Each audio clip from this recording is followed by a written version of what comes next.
چونکہ آج جشن دستار حفظ، اللہ کا وہ کلام کہ لو انزلنا هذا القرآن على جبل لرأيته خاشعا متصدعا من خشیۃ اللہ، جو پہاڑوں پہ اتارا گیا ہوتا تو پہاڑ بھی اس بوجھ کو جھیل نہ پاتا اور ریزہ ریزہ ہو جاتا، لیکن امت مصطفیٰ ہونے کے ناطے ہمارے نابالغ بچے بھی اس قرآن کو اپنے سینے میں بسا لیتے ہیں۔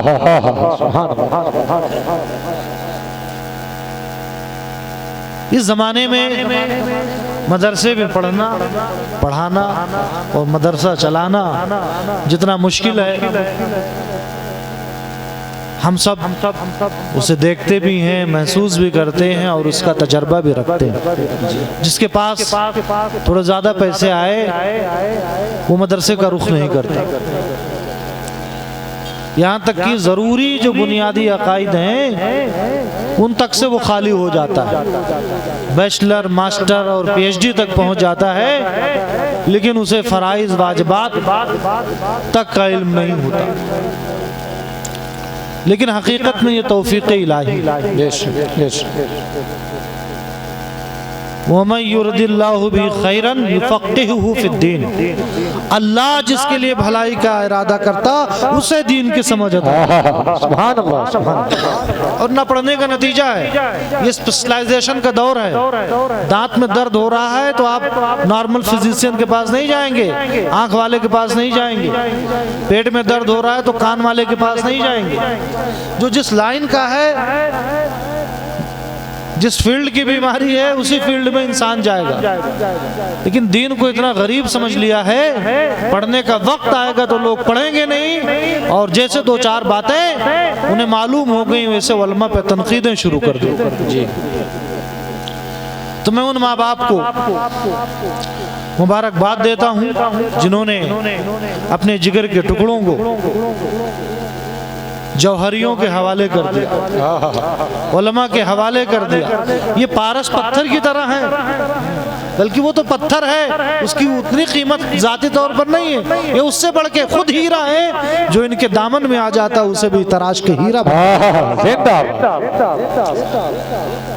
تو والدین کے بارے میں المکتبۃ الشاملہ پہ رازی کی ایک کتاب ہے، فضائل القرآن و تلاوتہ، آپ وہاں سے پڑھ سکتے ہیں، صفحہ نمبر ہے 103 103۔ اس میں حضرت جابر ابن عبداللہ کی ایک روایت ہے۔ حضرت جابر ابن عبداللہ کون صحابی ہیں کہ حضور علیہ السلام نے جن کے ہانڈی میں لعاب دہن ڈال دیا تو ایک ہانڈی کا کھانا 1400 کا لشکر کھا گیا، اور کم نہیں پڑا کسی کو۔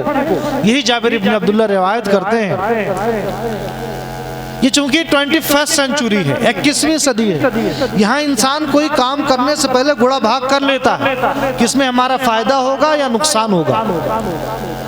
تو جو لوگ اپنی اولاد کو مدرسوں میں بھیجتے ہیں عالم اور حافظ بننے کے لیے، انہیں کیا ملے گا؟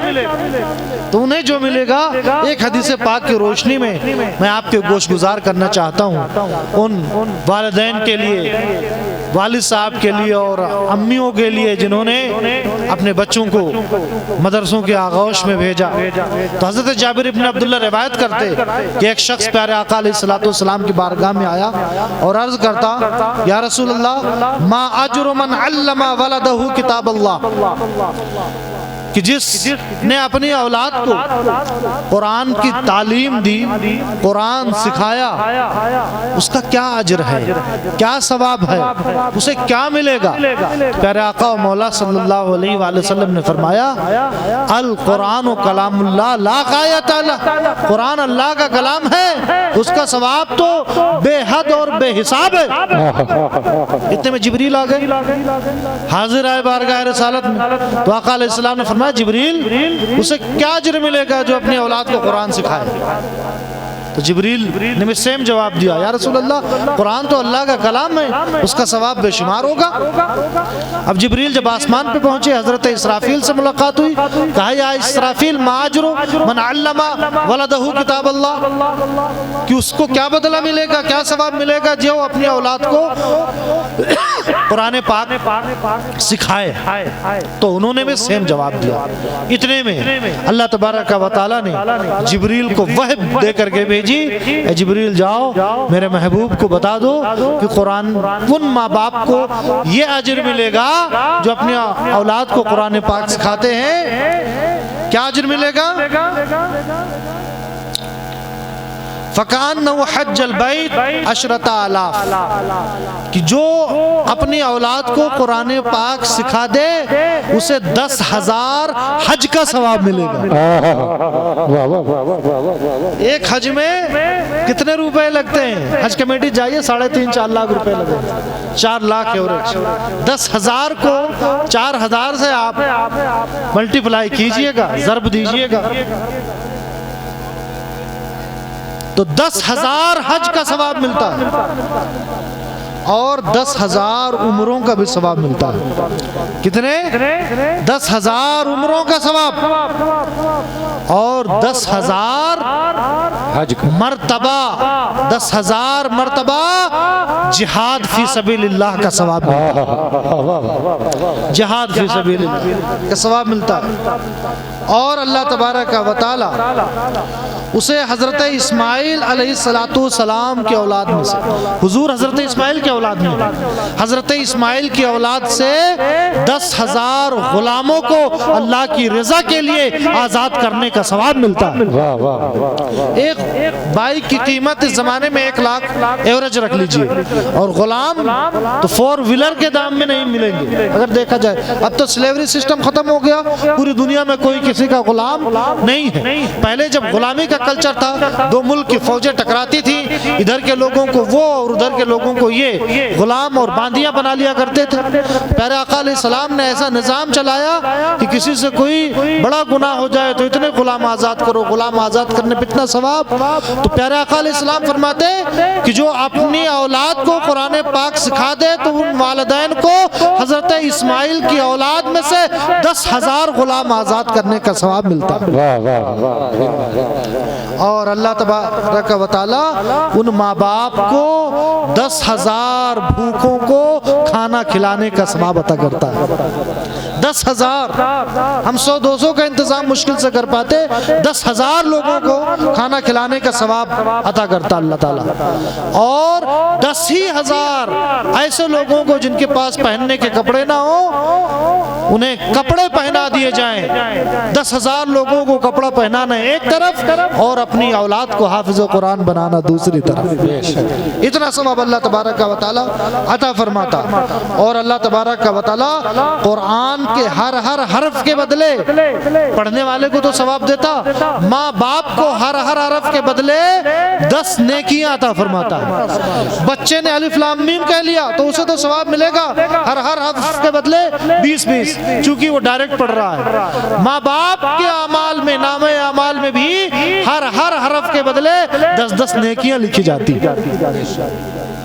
اور 10 گناہ مٹائے جاتے۔ اور جب وہ انتقال کریں گے تو اللہ تبارک و تعالی قرآن کو قبر میں بھی ساتھ کرے گا، حشر میں بھی ساتھ کرے گا، پل صراط پہ بھی ساتھ کرے گا، اور پل صراط پر حافظ قرآن کے والدین ایسے گزر جائیں گے جیسے بجلی چمکتی، ایک پل میں چمکتی ہے اور اگلے پل میں غائب۔ اور قرآن جب تک خواہش کا سارا سامان جنت میں دلا نہیں دے گا، لَكُمْ فِيهَا مَا تَشْتَهِي أَنفُسُكُمْ وَلَكُمْ فِيهَا مَا تَدَّعُونَ، کہ جنت میں تمہارے خواہش کا ہر سامان موجود ہوگا۔ جب تک حافظ قرآن کے والدین کو قرآن ان کی خواہش کا ہر سامان دلا نہیں دے گا، تب تک ان کا ساتھ نہیں چھوڑے گا۔ اب دیکھیں آپ کتنا ثواب ہے.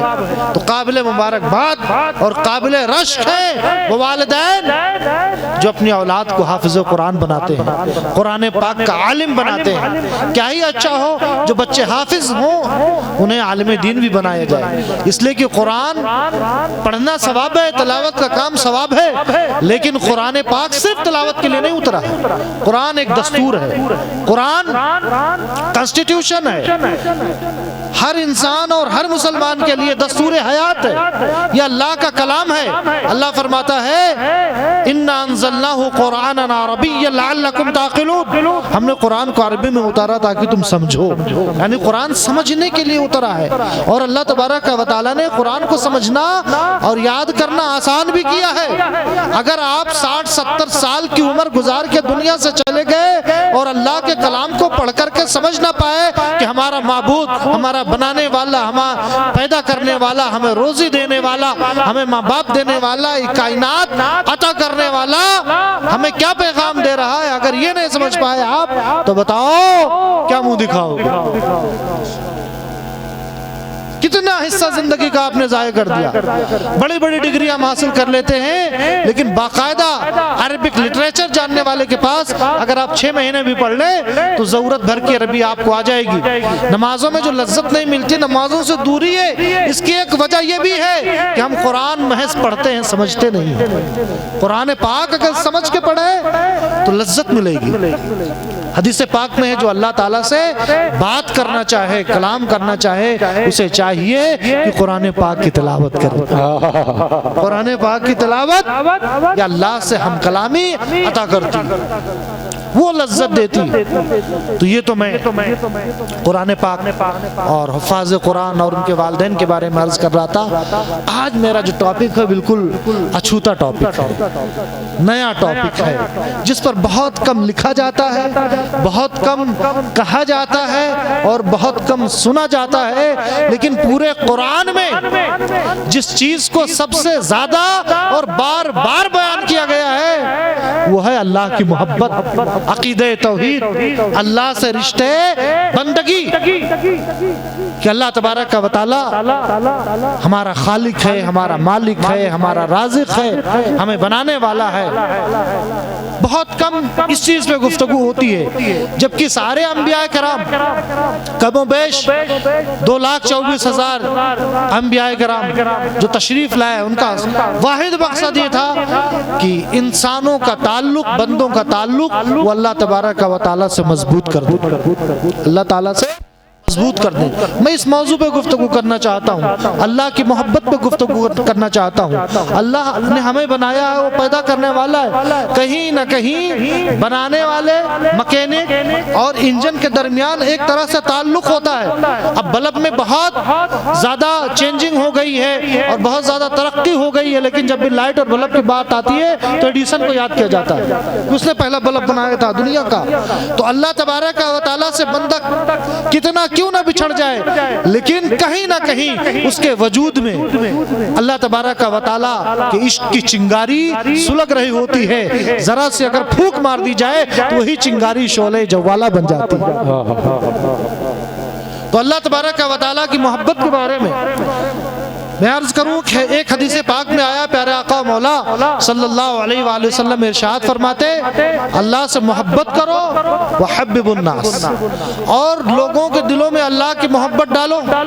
صحابہ نے عرض کیا یا رسول اللہ ہم خود محبت تو کر سکتے ہیں, لیکن دوسروں کو دلوں میں اللہ کی محبت ٹرانسفر کیسے کریں؟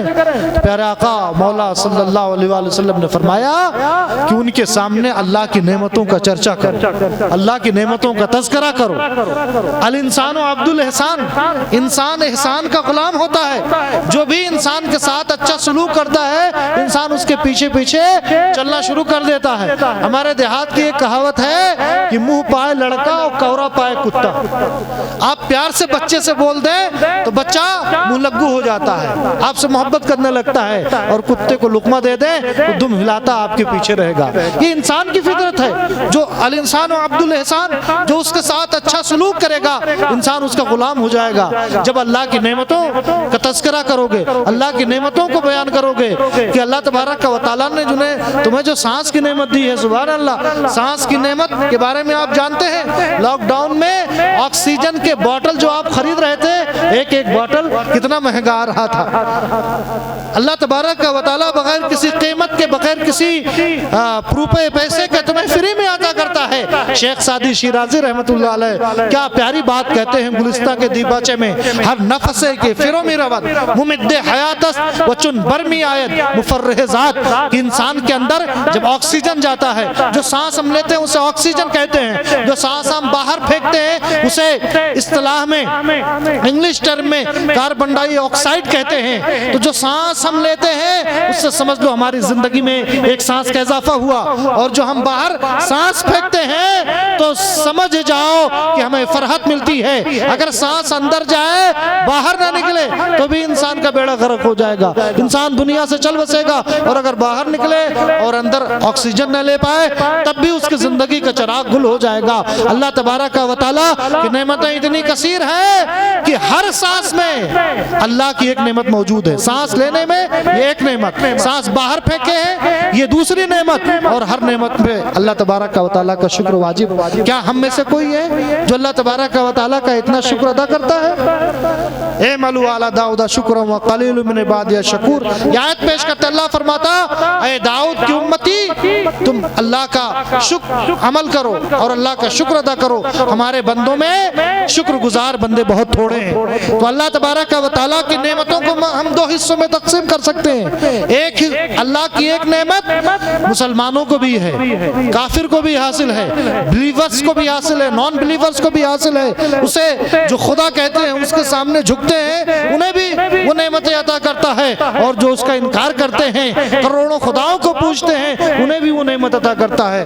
آئے ان نعمت کا تذکرہ کر لیں۔ اللہ تبارک و تعالیٰ نے جسم ہمیں بھی دیا ہے، عبداللہ کو بھی دیا ہے اور رام پرشاد کو بھی دیا ہے۔ اللہ تبارک و تعالیٰ روزی ہمیں بھی دیتا ہے، عبداللہ کو بھی دیتا ہے، رام پرشاد کو بھی دیتا ہے۔ اللہ نے روح مومن کو بھی دی ہے، کافر کو بھی دی ہے۔ اللہ مومن کو بھی کھلاتا ہے، کافر کو بھی کھلاتا ہے۔ اللہ تبارک و تعالیٰ نے سانس کی نعمت مومن کو بھی دی ہے اور کافر کو بھی دی ہے۔ تو ایک رب ہونے کی حیثیت سے اس کی نعمتیں ہیں، اور دوسرے الہ اور خدا ہونے کی حیثیت سے نعمتیں ہیں۔ رب ہونے کی حیثیت سے اللہ کی جو نعمتیں ہیں وہ مومنوں کو بھی ملتی ہیں، وہ کافروں کو بھی ملتی ہیں۔ اللہ رب العالمین ہے، جتنے بھی عالم ہیں سب کا پالنے والا اللہ تبارک و تعالیٰ ہے، مومنوں کو پالنے والا، کافروں کو پالنے والا، بلیورز کو پالنے والا، نان بلیورز کو پالنے والا اللہ تبارک و تعالیٰ ہے۔ اللہ نے سب کو زندگی دی ہے، اللہ نے سب کو وجود بخشا ہے، اللہ نے سب کو جسم دیا ہے، اللہ نے سب کو روح دی ہے، اللہ سب کا رازق ہے، اللہ تبارک و تعالیٰ سب کو کھلاتا ہے۔